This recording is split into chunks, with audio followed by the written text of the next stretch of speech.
Hi there. I'm glad that you're able to join with me today. We are told that we can come to the very throne of God, and there we can receive His mercy and find grace. This is indeed an amazing truth. But by what authority can we come to the throne of God? By what power can we boldly come to this innermost and holy of sanctuaries? The writer of Hebrews answers these questions by writing about Jesus Christ. And over the next few weeks, I just want to explore this subject. First, the writer refers to Jesus as the great high priest. Hebrews chapter 4 verse 14 says this: "So then, since we have a great high priest who has entered heaven, Jesus, the Son of God." Now notice here the writer inserted the word great before the position high priest. The high priests from Aaron down were never given the description great, but under the inspiration of the Spirit of God, the writer strategically called Jesus the great high priest. To the Jews, the high priest was the highest of religious authority in the land. He alone entered the most holy place in the temple once a year to make atonement for the sins of the whole nation.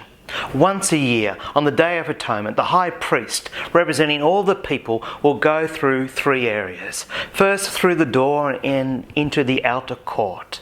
Then he went into another door into the holy place. And third, he entered through the veil of the Holy of Holies, where God dwelled. And the high priest there would sprinkle the blood on the mercy seat to symbolically atone for the sins of all the people. The writer of Hebrews in chapter 4 is simply saying that the high priest may have passed through those important areas, but Jesus, being the Son of God, He ascended into the heavens. Notice the plurality of heavens. He passed through the heavens until they could not see Him anymore, just like the high priest who passed through the curtain and the people couldn't see them anymore. Well, Jesus went through the heavens, to the very heaven where God dwells. I mean, what a sight this would have been, ascending through the heavens to the very presence of God as the atoning sacrifice for all of us.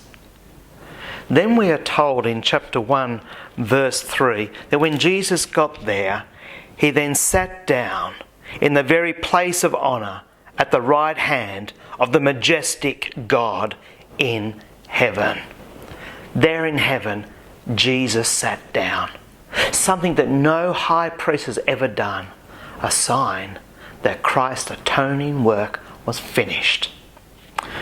Well, writing this about Jesus Christ, the writer says in verse 14 of chapter 4 that we are to hold firmly to what we believe.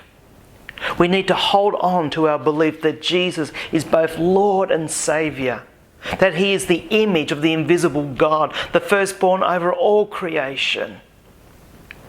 These Hebrew Christians were going through some hardships and persecution, and so they were to hold firmly to what they believe about Jesus Christ.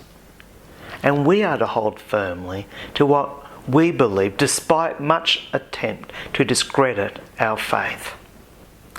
This week, hold firmly to what you believe, that Jesus is the great high priest, the Son of the living God.